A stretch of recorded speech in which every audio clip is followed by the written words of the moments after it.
Hey guys, Tyler2K here. Let me make sure everything's kind of aligned first. Let me close up a little bit. Yeah, we're going to go ahead and do our final Season 2 sort of tier list for Tekken 8. Now, two things. So the first thing is I had my Season 1 tier list that was released back in the day. I never publicly made it available, but yeah, you see this on the screen right now.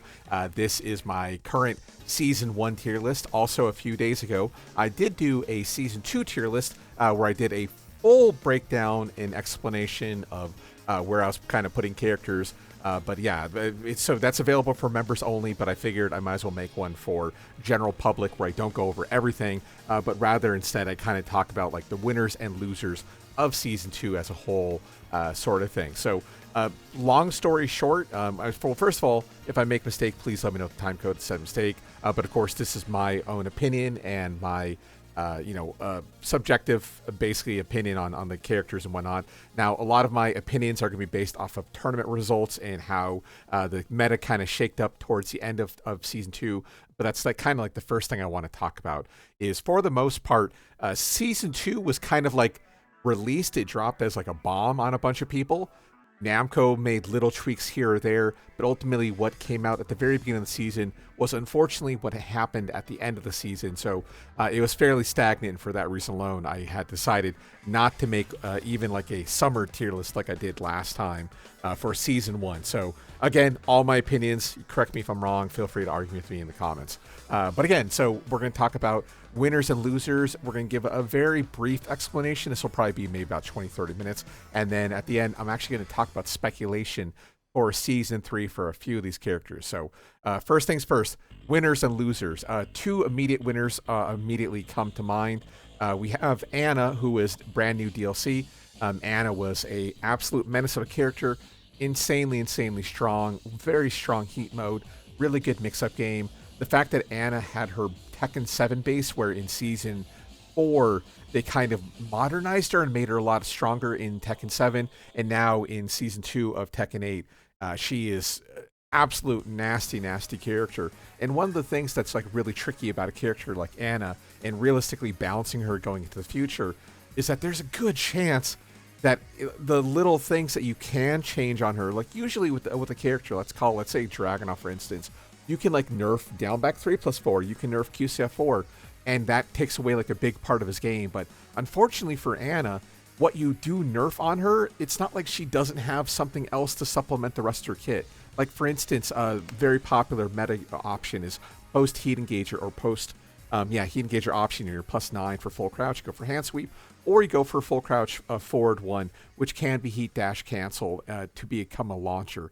Little things like that. You could nerf full crouch down forward 1 or forward 1 or whatnot, but the problem is you nerf that move, she still has a move like wall stand 3+4 on 14 that's also heat engager, heat dash cancel launcher to supplement her kit. So again, with Anna, the problem is you can't really nerf just one or two things on her. Fundamentally, you have to go right to the starting block and break her down and figure out how you're going to nerf this character. I'm not a fan of, like, I wouldn't want to be in that position of like, who has to do this at Namco. Obviously, Anna has been way too strong for way too long now. And yeah, by far, she's easily the best character in the game. Lately, she hasn't had the best tournament results, but I also think that is a case of people going hard in the paint and trying to counter her. Compare that to a character like Leroy, who was just completely brain dead. Anna does need a little bit of finesse and some technique, but by far, easily the best character in the game. Speaking of which, Brian is up there with her. And I go into this long, like 15-minute rant in my hour-long video, but I'll keep it brief with Brian. Brian, who is a character who got buffed in Season 2, has been toned down. You know, they did nerf his tracking. They did nerf a few things that were really strong in Season 2. But that just kind of goes to show you that even after nerfing him, he's easily a top 5 character. And they still need to go over with him a fine-tooth comb. The nice thing is, yes, there is counterplay against him. The problem is what has always been the problem with Brian. He is way too safe. He has way too many techniques. Little things that have were more finesse and more skill to use in older games have now been replaced. For instance, 4-1 which is an absurdly strong 12 frame Punisher that not only can go into stance at +8, but has a normal +7 hit on it. Very, very strong. Supplementing his kit, it's not like he's been lacking. And on top of that, his TNT or his Snake Eyes stance is so strong. It's crazy. Like, they've nerfed it in Season 2 a couple times, yet it's still arguably one of the best stances in the game. 4 for 1+2 off Snake Eyes is still incredibly broken. Back 1+2 is very, very strong. Incinerator, I think it is, Snake Eyes forward 2 route, very strong as well for sure. And now the good news is, unlike a character like Anna, yeah, you can tone down a few of the things on a character like Brian and probably bring him into line. As talked about, his tracking was absurd in early Season 2, and they have nerfed it. So I do have some hope that they'll kind of rein Brian in. But unfortunately, fundamentally, again, this game is all about safety and being a counter at launchers galore, and almost certainly that is not going the way of the dinosaur. Okay, so talking about nerfs, Dragunov got hit very, very hard in Season 2. And sorry, this list is not ordered. Anna is probably top 1, so that would be it. But just keep in mind, this is not ordered. So keep in mind, if Dragunov is down here, I don't necessarily think he's the bottom of top 10. And furthermore, actually, I'm going to have way more than 10 characters in top 10, but I don't want to call it a top 15 and throw 2 more characters in just for brevity. Actually, you know what? I might do a top 15 for brevity, but I don't know. Yeah, just keep in mind, top 10 could have 11, 12, 13 characters. Top 5, I'm definitely going to keep it down to 5, though. Okay, but yeah, Dragunov got hit really hard. Also, some system-wide changes for him kind of hurt him. Unlike a character like Elisa, for instance, who still has her wall stand 1+2 into Rage Art, Dragunov lost all his variations, forward 4-3, forward 3, 1+2. Every single thing that could lead into Rage Art for Dragunov has been nerfed. Also, the fact that QCF4 doesn't steel pedal, and he doesn't really have a great steel pedal nowadays, definitely holds him back. Personally, I would like to see QCF4 become a steel, or stay a steel pedal, but then just get rid of the +7 on it. Make it like -6 or something. Who cares? But yeah, him not having a steel pedal still does hurt him because, yeah, he's missing a lot. Steel pedal action, his down 2 is still in a nerf state. Dynamic 3+4 is still a stagger launcher. Key moves, running 2, and stuff like that are really can be beaten. 1-2-1 for him is still -14, despite the fact other characters have G-Clef cannons who aren't effectively launch punishable in certain cases. Or, like, for instance, La, who is a heat engager, heat dash cancel launcher too. Dragunov, with that being said, is very, very close to still being in that argument for top 5 position. But yeah, the nerfs to him in Season 2 were very, very rough. Speaking of which, Yoshimitsu was the character who had got the most nerfs in Season 2. Yeah, I think he has like 20 plus more nerfs than the character in like second place. Same thing. With that being said, don't cry for Yoshimitsu. Yoshimitsu is still incredibly strong. You're forced to play his game, flash, low sword sweep, you name it. One of the best long-range I-14 punishers, natural mix-ups for days, and also the further fact that, one Yoshi can play very different from a different Yoshi, which is very, very strong for a tricky character like that to have very many play styles with them. Now, Fang, I'm going to go ahead and knock down a peg here, simply because while the additions to the Season 2 kit have kind of hurt his game, have helped this game rather with the new stance options. General tracking in a few kind of weird dead zone-ish problems with them still do exist in Season 2. So same thing, similar to Dragunov, very, very close to being like same thing in that top 5 contention, but we have to do a wait and see for Season 3, specifically to see if he's going to maintain it. Also, while in the past we've seen very many Fangs in tournament, end of season or Tekken 7, even in Season 1 we had seen quite a few Fangs, he's kind of fallen out of favor in meta, and he is still like a pocket character, but oftentimes what you'll see is people not pick him for counter picking purposes, but rather just for like, yeah, I'm going to throw darts at the wall or, at the dartboard. Hopefully something sticks, sort of thing. So very, very close to still being in that top 5. But yeah, the nerfs to him, and change system, like for instance, back 4 no longer having any real homing property on it, is really, really hard buff to him, or nerf to him rather.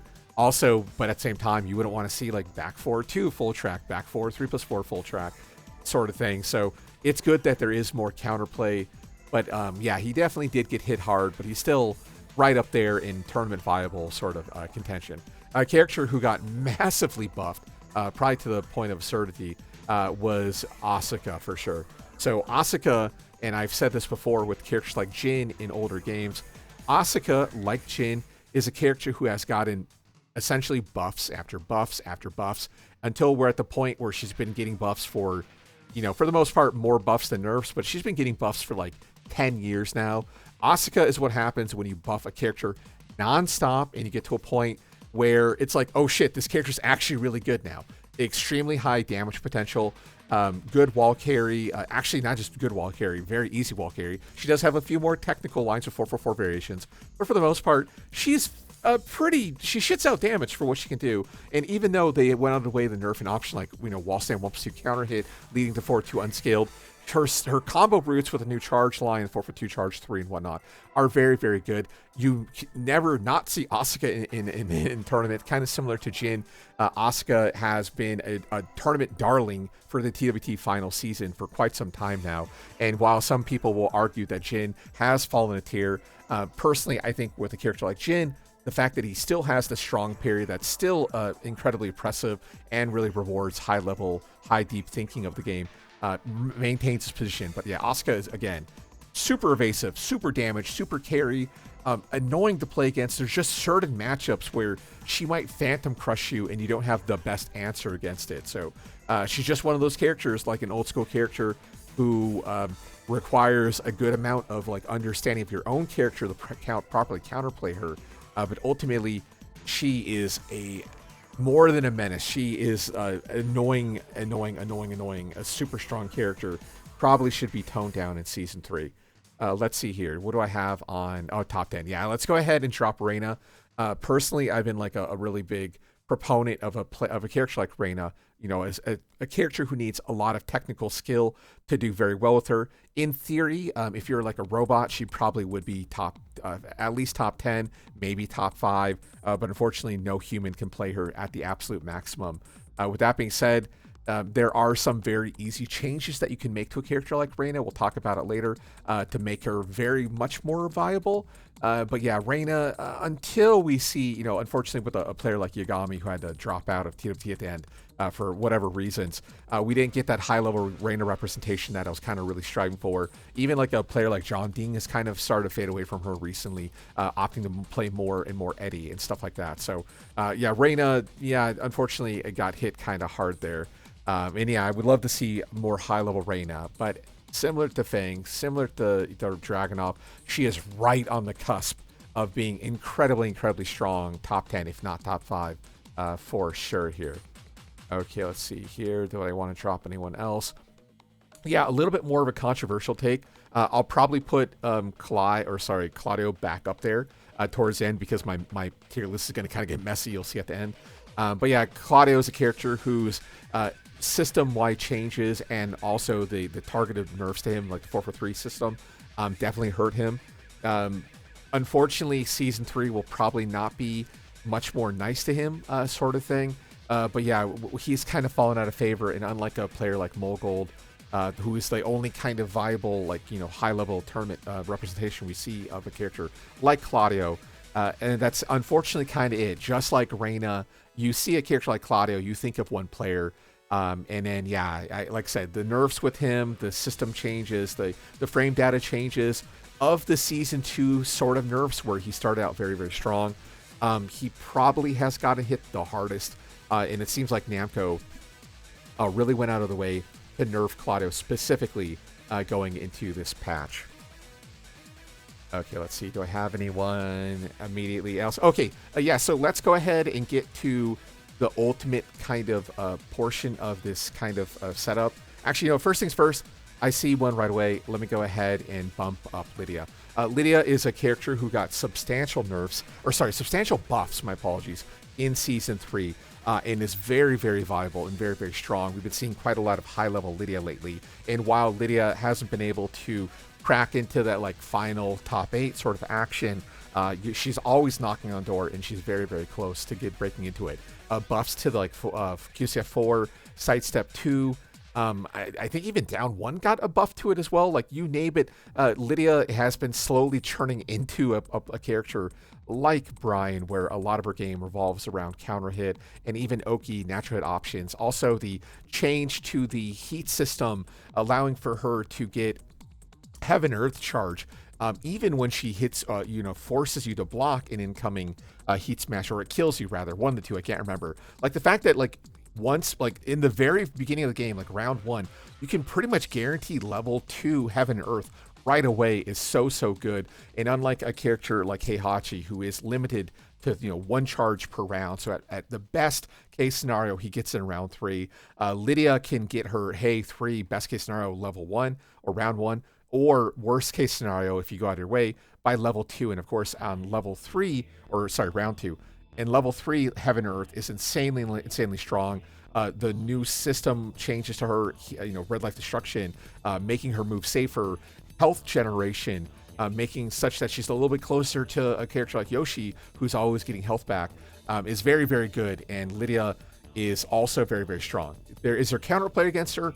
Sure there is, but for the most part, man, she also shits out damage, which is something that a lot of these top tier characters kind of do. Anna does above average.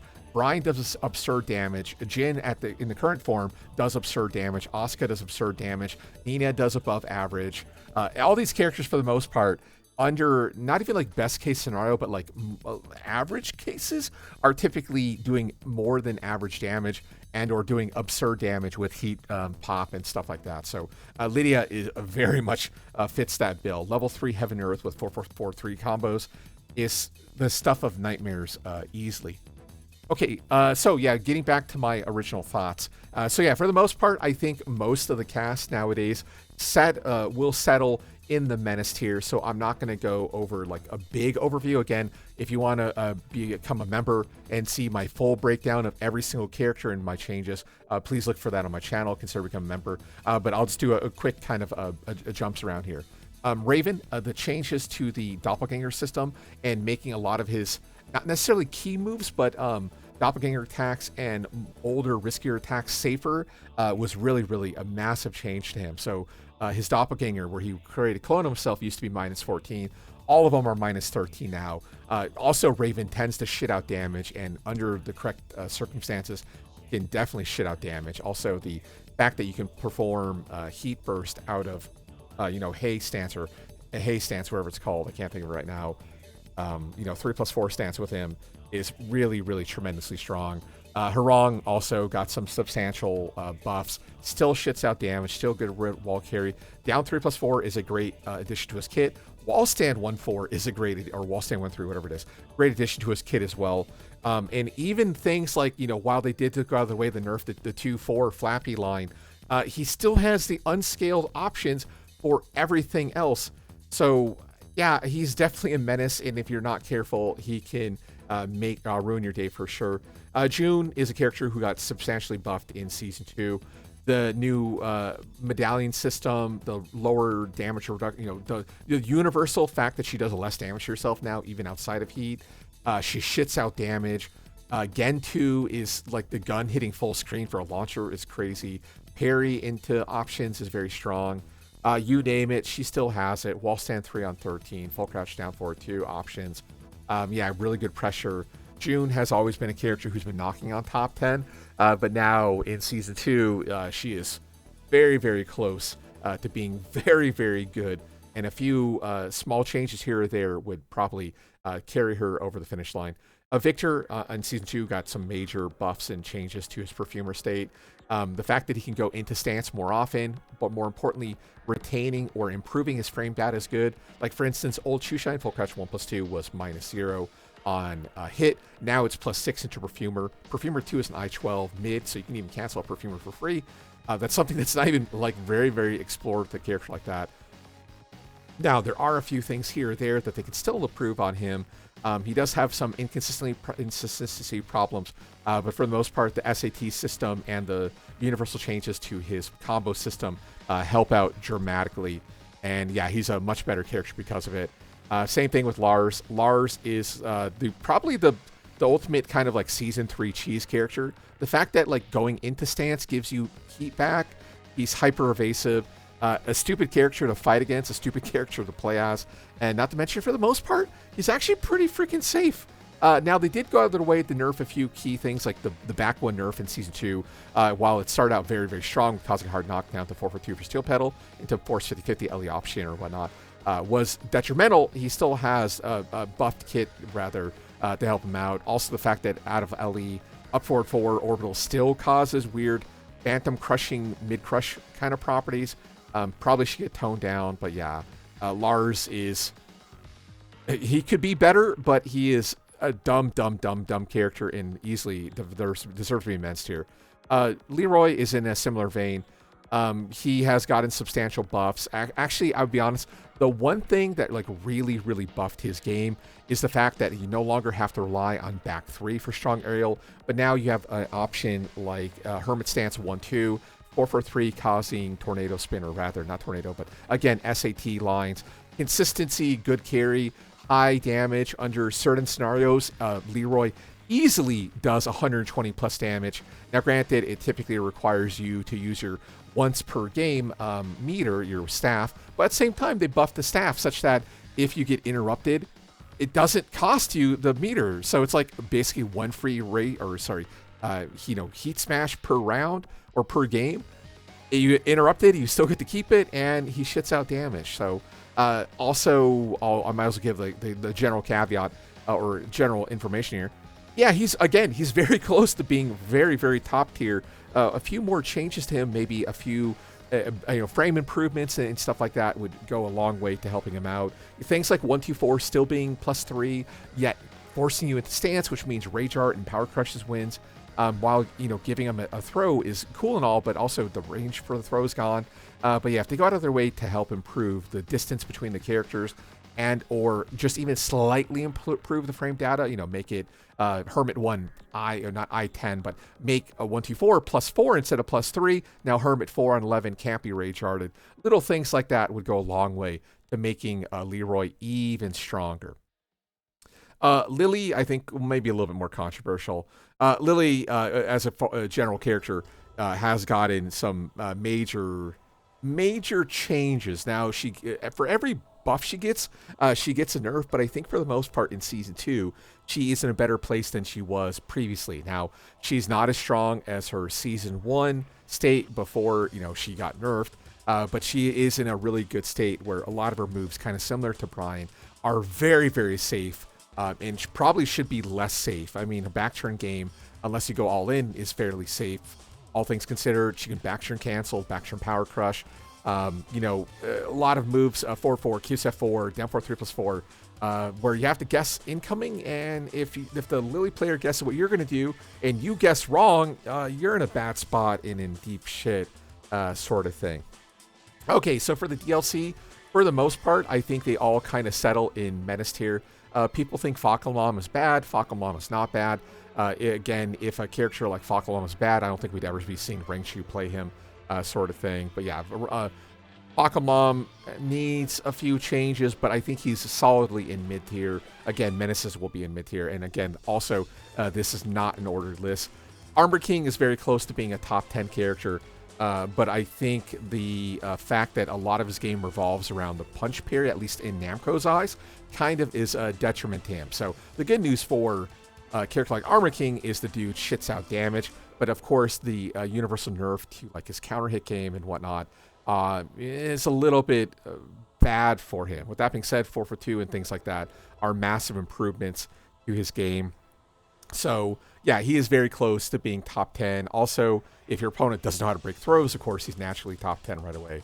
But yeah, I wouldn't put him into that top 10 echelon, although he's very close. Maybe top 15, top 16 at worst, sort of thing. But again, this is a quote-unquote top 10, so we'll leave it at that. Miyazu, I think same thing. Solidly mid-tier character. The one thing I don't like about Miyazu is specifically a lot of her moves are active for very many frames, which means you have to hold duck for more frames than one might be comfortable. Also, the fact that not every character has a high crush tool means you cannot instantly punish. That means you have to be more deliberate with your punishment against her. Now, what holds Miyazu back is basically her universal frame data. Everything's the same frame, same entrance, same block. Now, the spicy part about Miyazu, which I think keeps her into that mid tier and not out of low tier, is just counter hit. I mean, she has counter hits galore. A few of them are a little bit on the riskier side, like back 1-4.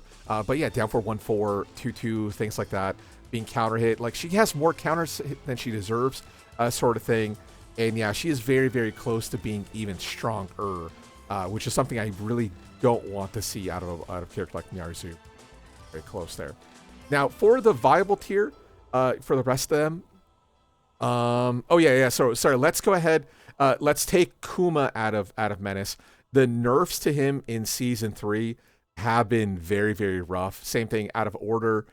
The Panda is definitely better than Kuma, but the nerfs were really, really hard because they nerfed pretty much everything on Kuma.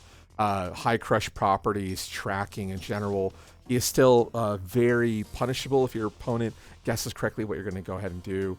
And it's hard for him to start offense because of it. G-Clef is very strong, but little things like 2-1 still being +2 on as a punish hurt bears in general. So again, Panda is way better with EX Shooting Star, the throw breaker stuff, but at the same time, like the fact that Panda needs heat to do throw breaker, when at the same time you can't then do your shooting star pressure in your roll stance mix up, also hurts Panda even more. So for that alone, for sure, Kuma is down a peg.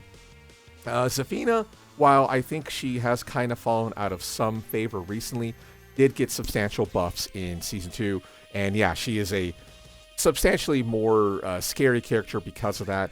Does she still have problems? Yes. They also, she's one of the early buffed characters, so they did nerf her like back 1+2 game. They no longer have full tracking, so a few key changes to like tracking and damage and things like that do hurt her. But at the same time, the speed increase or speed improvement of an option like down 4-4 hitting on 13 now is a very, very nice change for her, and she definitely deserves to be in Menace tier. For the last two here, so Azucena and Jack, they probably do deserve to be Menaces, but at the same time, it's just like the list kind of gets a little bit nasty here. So I'm like, okay, top 10, top 15 sort of thing. Azucena did get some substantial buffs. At the same time, though, a lot of her game revolves around not just riskier options, but options with more well-defined counterplay. And unlike a character like Jack, who requires kind of meta play to play against it, because Jack can go for so many options and so many buttons to beat so many things, Azucena is one of those characters kind of similar to Lydia sometimes, where you can kind of just duck jab her, and unless the Azucena player is expecting the duck jab, then you kind of shut down their game. And then also furthermore, with like a character like Azucena, because her low reversal out of stance requires you to have heat to get the launcher, same thing hurts her. Even a character like Leroy out of his hermit stance doesn't require heat to get a follow-up attack. Now, her attack is auto because, for the most part, Azucena is designed to be a beginner character. But I think even like little things like that tend to hold her back. Jack is a character who, while did getting substantial buffs and also gets substantial damage increase, right? Jack, for the most part, shits out damage and probably, in an order list, probably deserves to be a little bit higher in the tier here. Yeah, a lot of his game does revolve about heat. Also, the fact that his main Gamma Howl stance is vulnerable to throwing kind of holds him back. And now a character like King can do his down back 1+2 armor option and, heat dash cancel launcher. But at the same time, Jack can do his heat dash cancel launcher with Gamma Howl 3+4, but it's a little bit slower.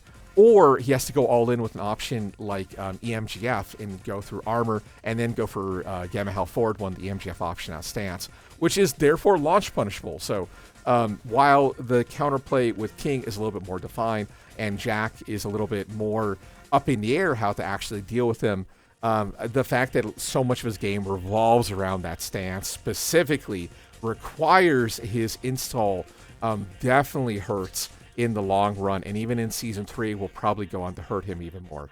Devil Chin is just bad.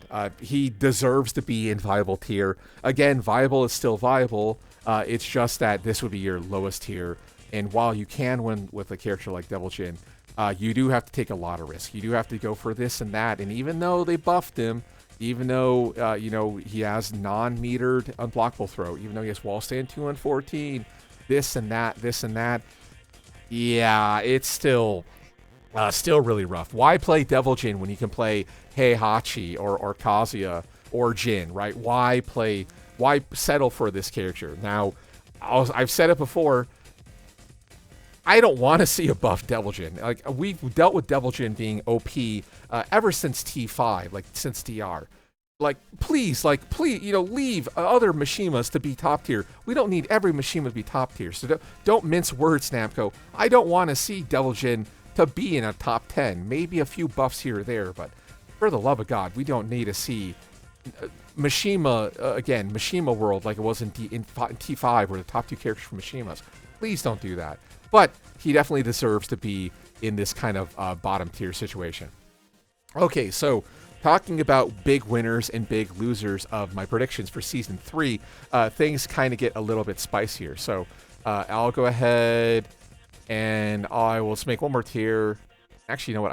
I won't leave it to make a tier. I'll just talk about it out of a thing. Okay, so for people who don't know, in Season 3, when you have heat mode and it expends for either via heat dash cancel, via time, heat smash, or even using a heat attack in general, right? Once your heat expires, you no longer have access to your install mode. Now, the question is, if you have install prior to popping heat, do you maintain your heat? Or sorry, not your heat, but your install? Or if you do mid-combo and you get, like, your install mid-combo, like, for instance, you end the combo with, like, QSF 2-4 or something like that, where you end it with TNT with Brian, do you still get your TNT after? That's sort of the question here. Now, Brian, while he does shit out a lot of damage, and actually what will happen is if you end a combo by the wall, you do heat dash cancel launcher, instead of getting TNT up forward 2-2-2-2-3, you'll now get up forward 2-2-3 or whatever it is, right? You'll get a couple less hits. You'll do like 7 less damage, which is a lot of less damage. But ultimately, it's probably not going to be that big a deal to lose your TNT at the end of your option. Also, because you can just do raw TNT, right? You can taunt for raw right away. It leaves the opportunity to get install right away, right? These other characters like Asuka, Claudio, and whatnot, they can't taunt and get meter going right away.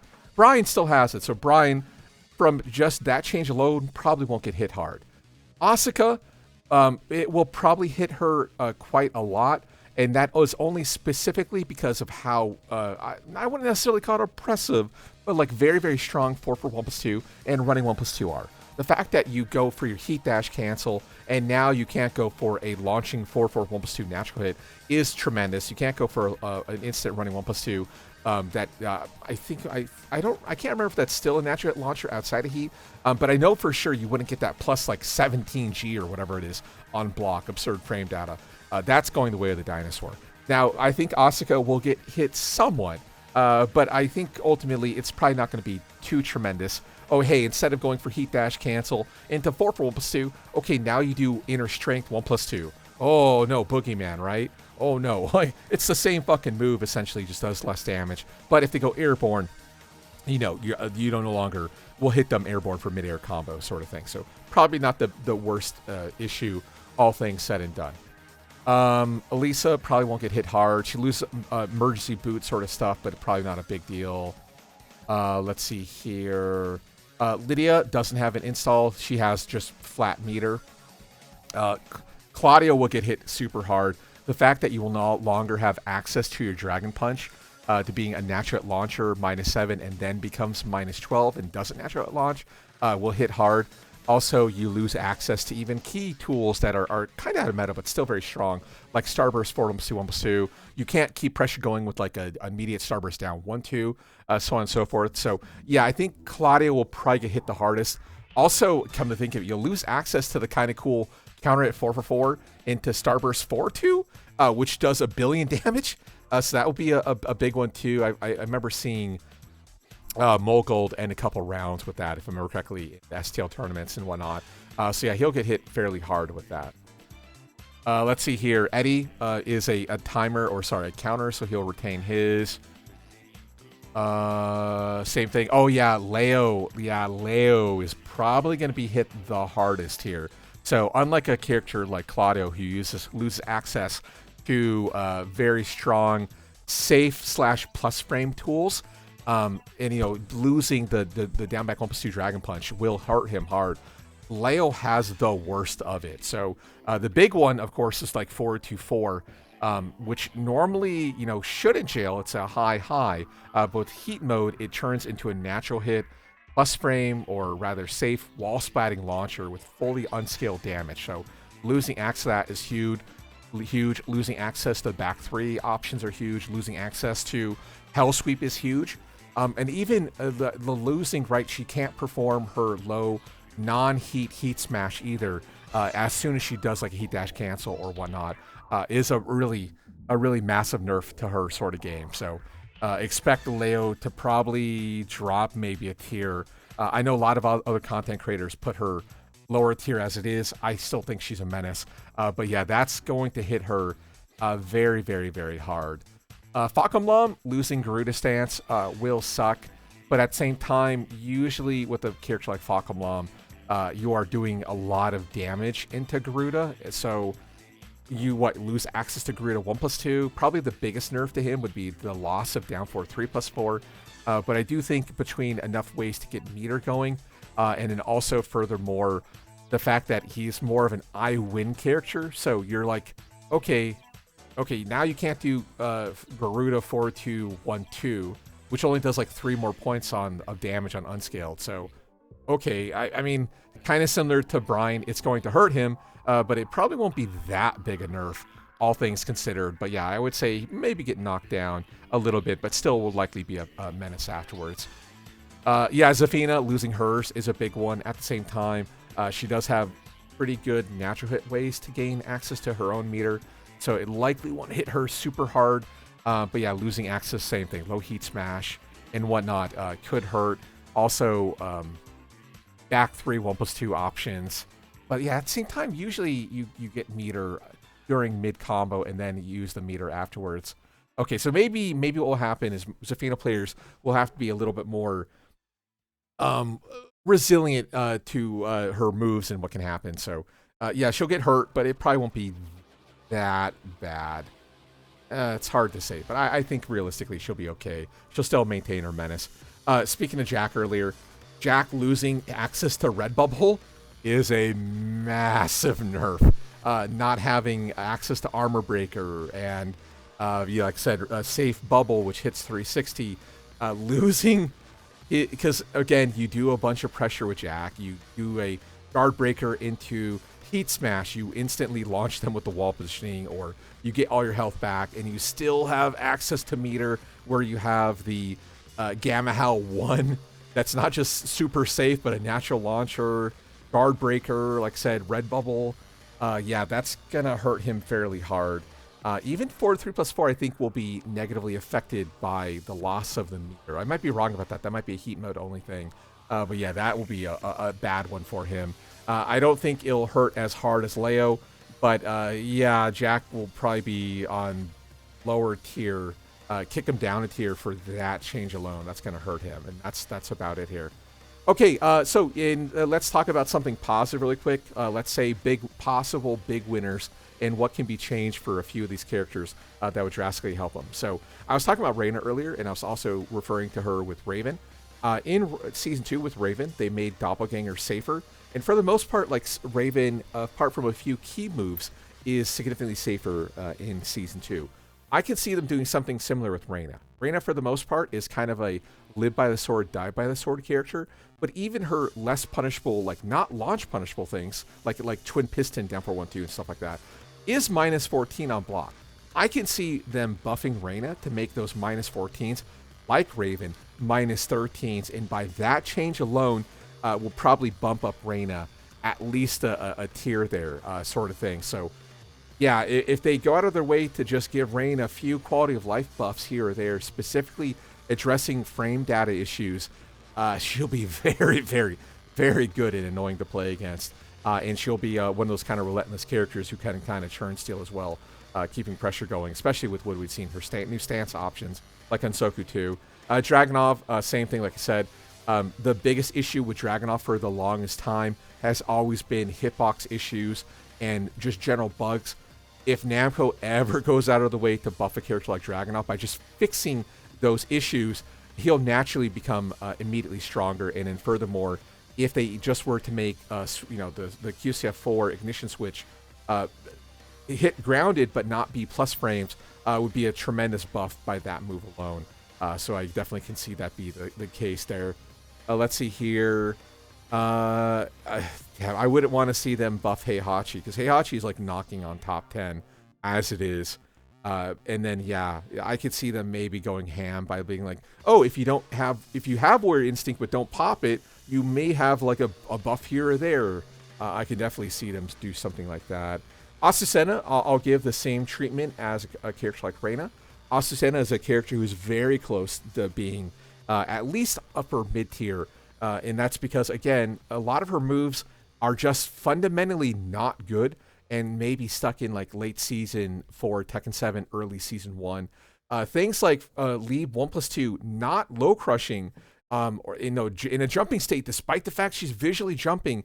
Little things like that are easy buffs to her that wouldn't make a big difference when it comes to just general play, but would make all the world in certain matchups. And I can't believe Azucena still hasn't been fixed, but maybe they're getting around to it. Like, they're gonna buff her in season 3 and change things like that. I can definitely see them sort of help out.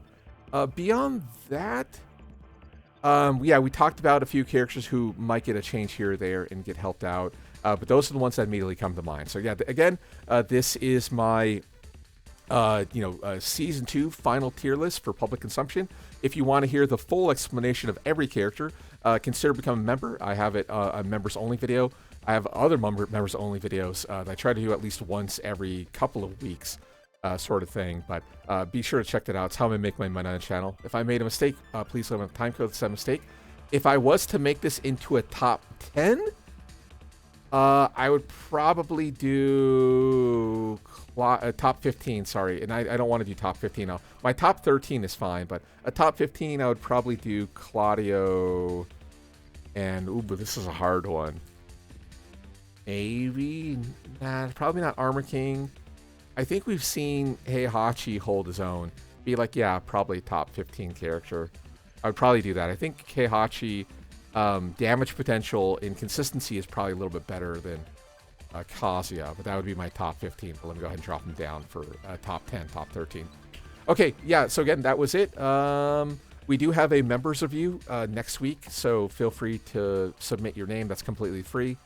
Beyond that, I think that's all I have. So I will see you guys in season 3 when we do a million videos for that. So be sure to check it out in about a week when I do. God, so many video drops. It's gonna be crazy. So it should be fun. I hope. I'm holding out the hope for season 3. So I'll see you guys in those videos later on.